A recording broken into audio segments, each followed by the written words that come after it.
శ్రీ గురుభ్యో నమః. శ్రీకృష్ణ పరబ్రహ్మణే నమః. శ్రీమద్ భాగవత మహాపురాణం నందలి దశమస్కంధములోని ఉత్తరార్థమునందు 32వ అధ్యాయం ప్రారంభము.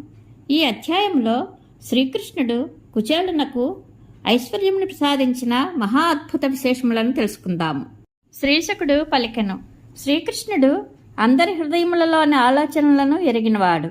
కుచేలుడు తనకు కానుకగా సమర్పించుటకై తెచ్చిన అటుకులను ఇచ్చుటకు సిగ్గుపడుచున్నాడని ఆ స్వామి ఎరుగును. ఆ ప్రభువు బ్రాహ్మణ భక్తి తత్పరుడు. వారి క్లేశములను పారద్రోలువాడు. సత్పురుషులకు ఆశ్రయుడు. ఈ విధముగా ఆ బ్రాహ్మణ ప్రవరునితో చాలాసేపు హాయిగా ముచ్చటింపసాగెను. పిమ్మట ఆ స్వామి దరహాసముతో తన బాల్యమిత్రునిపై అనురాగ దృష్టిని ప్రసరింపచేయచ్చు ఇట్లు పలికెను. భూశ్రోత్తమ, నీవు ఇంటి నుండి నా కొరకై ఏదైనా ఒక కానుకను తీసుకుని వచ్చితివా? నా భక్తులు ప్రేమతో ఏ చిన్ని కానుకను సమర్పించినను దానిని కొండంతగా భావింతును. నా ఎడ భక్తి లేని వారు ఎంత పెద్ద కానుకను తెచ్చి ఇచ్చినను దానికి నేను సంతుష్టి చెందను.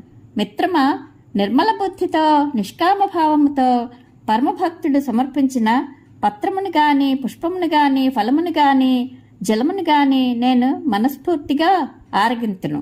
మహారాజా, శ్రీకృష్ణుడు ఇట్లు పలికినప్పటికీ ఆ బ్రాహ్మణుడు తాను తెచ్చిన అటుకులను శ్రీపతికి సమర్పించుటకు బిడియపడుచు అవనతముఖుడయ్యను. కృష్ణప్రభువు జనులందరి హృదయములలోని సంకల్పములను గ్రహింపగలవాడు. కుచేలుడు తన వద్దకు వచ్చిన కారణము కూడా ఆయనకు తెలియను. అందువలన ఆ స్వామి తనలో ఇట్లా అనుకొనెను. ఇతడు నాకు అనంగు మిత్రుడు. ఎన్నడూ సంపదలను ఆశించి నన్ను సేవించి ఉండలేదు. సాధ్వీమణి అయిన తన భార్యను తృప్తిపరచుటకై ఈ నా సఖుడు నా యొద్దకు వచ్చును. కనుక ఇప్పుడు ఇతనికి దేవతలకును దుర్లభమైన సంపదలను అనుగ్రహింతును. ఈ విధముగా ఆలోచించిన పిదప ఆ మహాత్ముడు ఆ బ్రాహ్మణుని యొక్క ఉత్తరీయపు కొంగున కట్టబడి ఉన్న అటుకులను ఇవి ఏమిటి అని అనుచు స్వయముగా తీసుకొనెను. మిత్రుడా, నీవు ప్రేమతో తీసుకుని వచ్చిన ఈ కానుక నాకు మిగిలా ప్రీతిని కూర్చున్నట్టిది. నీవు సమర్పించిన ఈ అటుకుల వలన నేనే కాదు, ఈ విశ్వమునందలి సకల ప్రాణులను తృప్తి చెందును. ఇట్లు పలికిన పిమ్మట ఆ ప్రభువు ఒక పిడికెడు అటుకులను ఆరగించి మరి ఒక పిడికెడు అటుకులను తీసుకుని తినబోవునంతలో పతిసేవా తత్పరురాలైన రుక్మిణీదేవి ఆ పరమాత్మని చేతిని పట్టుకొని ఇట్లనెను. జగన్నాథ, ఇక చాలును. పురుషునకు ఐహిక సుఖములను ఆముష్మిక లాభములను కలిగించుటకు నీవు ఆరగించిన ఆ పిడికెడు అటుకులే సరిపోవును. వాటితోడనే నీవు ప్రసన్నుడవు అగుదువు. విప్రోత్తముడైన ఆ సుధాముడు శ్రీకృష్ణుని మందిరమునందే హాయిగా షడ్రసోపేత భోజన పదార్థములను ఆరగించి ఆ రాత్రి అచటినే గడపెను. తాను వైకుంఠమున పరమానందమును పొందినట్లుగా తృప్తిపడెను. రాజా, మరునాటి ప్రాతకాలమున విశ్వశ్రేయోదాయకుడైన తన మిత్రుడగు భక్తులకు ఆనందదాయకుడగు శ్రీకృష్ణుని అనుమతి గైకొని ఆ సుధాముడు తన ఇంటికి ప్రయాణమయ్యను. అతడు తన ఎడ కృష్ణప్రభువు చూపిన ఆదరాభిమానములకు ఎంతయో ముగ్ధుడయ్యను. నిష్కామ భక్తుడైన కుచేలుడు భగవంతుని దర్శనాపేక్షతో మాత్రమే ద్వారకకు చేరుకొనెను. ప్రత్యక్షముగా ఆ ప్రభువుని దర్శించిన అతడు మహదానందభరితుడయ్యను. ఆ ప్రభువును దర్శించిన కుచేలునకు తాను వెంట తెచ్చిన అటుకులు ఏపాటివి? ఆ స్వామి ఐశ్వర్యం ఎక్కడా? ఈ ముక్కు అటుకులు ఎక్కడా? కోరిట తెలియని కుచేలుడు శ్రీకృష్ణుని ఏమీ అడుగలేదు. అందుకు తగినట్లుగా ఆ భగవానుడు కూడా ప్రత్యక్షంగా అతనికి ఏమీ ఇయ్యలేదు. అనంతరము పురుషోత్తముని దర్శనంతోడనే మహానందభరితుడై అతడు తన గృహమునకు బయలుదేరెను. త్రోవలో అతడు ఇట్లు అనుకొనెను. ఏమాశ్చర్యము! బ్రాహ్మణోత్తములను దైవసమానులుగా చూచిడి ఆ శ్రీకృష్ణుని బ్రాహ్మణ భక్తిని నేను స్వయముగా చూచితిని. లక్ష్మీదేవిని నిరంతరము తన వక్షస్థలమునందు నిలుపుకొని ఉండేది ఆ స్వామి పరమ దరిద్రుడనైన నన్ను తన గాఢాలింగనముతో ఆదరించెను. మిగుల పాపాత్ముడను ఎంతయో నిర్ధరుడను అయినా నేనెక్కడా? లక్ష్మీదేవికి ఆశ్రయుడైన ఆ కృష్ణప్రభు ఎక్కడా? నేను బ్రాహ్మణులను భావంతో ఆ స్వామి నన్ను తన బాహువులతో అక్కును చేర్చుకొని ఆనందింపజేసెను. ఆ పరమపురుషుడు తన ప్రాణప్రియ అయిన రుక్మిణీదేవి యొక్క తల్పమునందు నన్ను పరుండ చేసి తన సోదరుని వలె ఆదరించెను.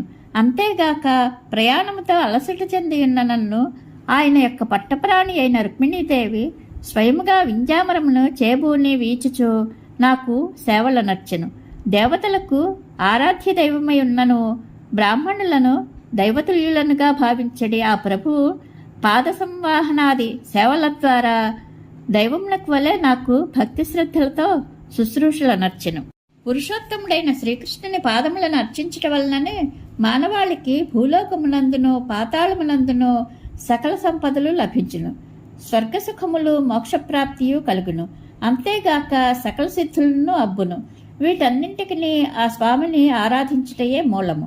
నిర్ధనుడైన ఇతనికి సంపదలను అనుగ్రహించినచో ధనోన్మత్తుడై ఇతడు నన్ను విస్మరించును అని తలంచియే కాబోలనని పరమదయాళువైన ఆ స్వామి నాకు ఏ కొంచెమైనను ధనమును ప్రసాదింపలేదు. ఇదియే నిశ్చయము. ఇది అపార కృపానిధియకు ఆ పరమాత్మని అనుగ్రహమే కాని వేరొకటి కాదు. ఈ విధముగా తన మనస్సులో కృష్ణ భగవానుని స్మరించుచు ఆ పరమానంద వారిధిలో ఓలలాడుచు కుచేలుడు తిన్నగా తన గృహ సమీపమునకు చేరెను. ఆ ప్రదేశమున కనులకింపుగల్పెడి భవనములు విలసిల్లుచుండెను. అవి అన్నీను సూర్యకాంతులతో అగ్ని తేజస్సులతో చంద్రకిరణ శోభలతో విరాజిల్లుచుండెను. ఆ ప్రదేశములందు చిత్ర విచిత్రములైన ఉపవనములు ఉద్యానవనములు విలసిల్లుచుండెను. ఆ వనములందలి పక్షుల గుంపుల కిలకిలారావములు వీణుల విందొనర్చుచుండెను. ఆ చిటగల అందమైన సరస్సులో బాగుగా వికసించిన కలువలు కమలములు చెంగల్వలు నీలోత్పలములు కనువిందొనర్చుచుండెను. లేళ్ల కన్నుల వలె మనోహరమైన నేత్రశోభల గల స్త్రీలు పురుషులు చూడముచ్చటగా విహరించుచు ఆ ప్రదేశములకే వన్నె కూర్చుచుండిరి. ఆ సుందర భవనమును చూచి ఆ బ్రాహ్మణోత్తముడు తనలో ఇట్లు తర్కించుకొనెను. ఇంతకు ముందు మా గృహము ఇచ్చటనే ఇండినది కదా, ఇంతలో ఇక్కడ ఈ అందమైన సౌధములు ఎట్లు వెలసినవి? ఇంతకును ఇవి ఎవరిపై ఉండును? ఇది నేను నివసించిన ప్రదేశమే అయినచో ఈ విధముగా ఎట్లు మారినది? దీనికి గల కారణము ఏమయ్యుండును?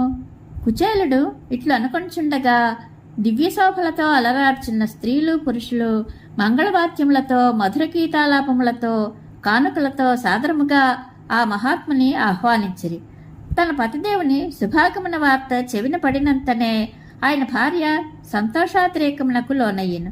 వెంటనే ఆ సాధ్వి కమలవనము నుండి వెలుపలికి వచ్చుచున్న లక్ష్మీదేవి వలె ఒప్పుచు తమ భవనము నుండి బయటికి వచ్చెను. తన భర్తను గాంచినంతనే ఉత్కంఠతోనున్న ఆ పతివ్రతాలలామ యొక్క నేత్రముల నుండి ఆనందాశ్రువులు జలజల రాలెను. హృదయమంతైను ప్రేమానురాగములతో నిండిపోయెను. ఆ తన్వి నిమీలితాక్షి అయి తన స్వామికి భక్తితో నమస్కరించుచు తన మనస్సులోనే ఆలింగన సౌఖ్యములను అనుభవించెను. పరీక్షన్ మహారాజా అంతటా కుచేలుడు దివ్యభామిని వలె వెలుగొందుచున్న తన భార్యను గాంచెను. బంగారు హారములతో విలసిల్లుచున్న దాసీల మధ్య తేజ విరాజమానయ్యే ఉన్న ఆమె యొక్క వైభవమును వీక్షించి అతడు మిగుల ఆశ్చర్యపడెను. అప్పుడు అతడు ఎంతయో సంతుష్టుడై ప్రేమాదరములతో భార్యాసహితుడై తన భవనమునందు ప్రవేశించెను. ఆ భవనము వందల కొలది మణిస్తంభములతో ఒప్పుచు దేవేంద్ర భవనము వలె విరాజిల్లుచుండెను. అచటి తల్పములు అన్నీను స్వచ్ఛములై మృదువుగా ఒప్పుచుండెను. పర్యంకములు ఏనుగు దంతములతో నిర్మితములై బంగారు పరికరములతో విలసిల్లుచుండెను. అచట బంగారు పిడులు గల వింజామరలు అమర్చబడి ఉండును. ఆ భవనము బంగారు ఆసనములతో ఆస్తరణములు మిగుల కోమలములై ఉండెను. వితానములు ముత్యాలహారములతో వ్రేలాడుచు మిలమిలలాడుచుండెను. ఆ భవన కుడ్యములు స్వచ్ఛములైన స్ఫటికములతో నిర్మితములై మరకత మణులతో పొదుగుబడి కలకలలాడుచుండెను. శిల్పశోభితములైన స్త్రీమూర్తుల చేతులలో రత్నదీపములు వెలుగొందుచుండెను. నానా విధములకు సంపదలతో సమృద్ధమై ఉన్న ఆ భవన వైభవమును చూచి ఆ బ్రాహ్మణోత్తముడు నివ్వెరపోయెను. పిదప అతడు ఈ సంపదల సమృద్ధికి కారణము ఏమయ్యుండును అని ప్రశాంత చిత్తుడై తర్కించుకొనసాగెను. నేను జన్మతః అదృష్టహీనుడను, నిర్ధనుడను, ఇంతటి మహాసంపదలకు నోచుకొనినవాడను కాను. సకలైశ్వర్య సంపన్నుడు యదువంశ శిరోమణియు అయిన శ్రీకృష్ణ పరమాత్మ యొక్క కృపాకటాక్ష వీక్షణముల ప్రభావముననే ఇట్టి సంపదలు నాకు అబ్బినవి. ఖచ్చితముగా ఇందులకు మరి యొక్క కారణము ఏమీ లేదు. మేఘము ప్రజలకు ఉపకారం చేయనట్టి స్వభావము గలది. అది తన వర్షజలములతో సముద్రమును కూడా నింపగలదే అయినను జనులు కోరకుండగానే ఏమాత్రము గర్జింపక వారు నిద్రించుచున్నప్పుడు మధుర జలములను వర్షించుచుండును. సమృద్ధిగా వర్షించినను దానిని స్వల్పంగానే భావించును. అట్లే నా సఖుడకు యదువంశ శిరోమణి యథార్థముగా సకలైశ్వర్య సంపన్నుడు అయినను ఆ మహాత్ముడు అర్థులు యాచింపకున్నను వారి సమక్షమున ఏమియూ నిలువకయే సంపదలను ప్రసాదించుండును. ఏలన ఆయన స్వయంగా సర్వమును ఎరిగినవాడు, చూచువాడు కదా. తాను వారికి సంపదలను సమృద్ధిగా అనుగ్రహించినను దానిని ఆ స్వామి స్వల్పమైనదిగా తలపోయిను. కానీ భక్తులు సమర్పించినది స్వల్పమే అయినను దానిని ఆ ఉదారుడు గొప్పగా తలంచును. నేను కానుకగా తీసుకెళ్లిపోయిన అటుకులలో పిడికిడి మాత్రమే గ్రహించి నా ఎడ ప్రసన్నుడయ్యను. అట్టి పురుషోత్తముని యందే ప్రేమానురాగములు, ప్రియత్వము, మైత్రి, సేవాభాగ్యము నాకు జన్మజన్మల యందును లభించుచుండుగాక. అతడు అనంత కళ్యాణ గుణాశ్రయుడు, మహానుభావుడు. ఆ పరమపురుషుడు నాకు తన పరమభక్తులతోటి సాంగత్యమును, వారితో సంభాషణమును ప్రతిజన్మయందు అనుగ్రహించుచుండుగాక. సనాతనుడైన భగవంతుడు సంపత్సమృద్ధిచే కలిగిన అనర్థములను బాగుగా ఎరిగినవాడు. మహాధనవంతులు ఐశ్వర్యమదము వలన పతనమగుచుందురు అను విషయమును గమనించియే కాబోలు. దూరదృష్టి లేని భక్తులు ఎంతగా కోరుకొనినను ఆ పరమాత్ముడు వారికి సంపదలను, రాజ్యమును, ఐశ్వర్యమును ప్రసాదింపడు. ఇదియే అతని గొప్ప అనుగ్రహము అగును. పరీక్షణ్ మహారాజా, ఆ పరమాత్ముని యందు భక్తి నిరతుడైన కుచేలుడు వివేకంతో ఇట్లు నిర్ణయించుకుని విషయ సుఖములను త్యజించుచు మెల్లమెల్లగా విషయ సుఖములకు దూరమగుచు వాటి యందు అనాసక్తి భావమును కలిగి ఈశ్వరార్పణ బుద్ధితో భార్యతో కూడి తామరాకు మీది నీటి బిందువు వలె సాంసారిక జీవనము కొనసాగించుచుండెను. అనగా ఐహిక సుఖముల ఎడ నిరాసక్తితో భక్తి తత్పరుడై జీవించుచుండెను. శ్రీహరి దేవాదిదేవుడు, సకల యజ్ఞ ఫలములను ఆ స్వామికే చేరును. సర్వసమర్థుడైన ఆ ప్రభువు బ్రాహ్మణులను దైవ సమానులనుగా భావించును. వారికంటే మించిన దైవము లేడని ఆ ప్రభువు తలంచును. పరమాత్ముడు తన భక్తులకు వసుడైయుండును, ఇతరులకు అజేయుడు. శ్రీకృష్ణ సఖుడైన విప్రోత్తముడు ఈ విషయమును బాగుగా ఎరిగినవాడు. అందువలన అతడు భగవద్ధ్యాన యోగముల ప్రభావమున సాంసారిక బంధముల నుండి బయటపడి సత్పురుషులకు ఆశ్రయమైన పరంధామమును అచిరకాలములోనే చేరెను. బ్రాహ్మణులను దైవ సమానులుగా భావించడి శ్రీకృష్ణ పరమాత్ముని యొక్క బ్రాహ్మణ భక్తిని తెలిపడి ఈ వృత్తాంతమును శ్రద్ధగా ఆలకించిన మానవుడు భగవద్భక్తి నిరతుడై తదనుగ్రహంతో కర్మబంధముల నుండి విముక్తుడగును. ఇది శ్రీమద్భాగవత మహాపురాణమునందలి దశమస్కంధములోని ఉత్తరార్థమునందు 32వ అధ్యాయం సంపూర్ణము. శ్రీకృష్ణానుగ్రహ ప్రాప్తిరస్తు. శుభం భూయాత్.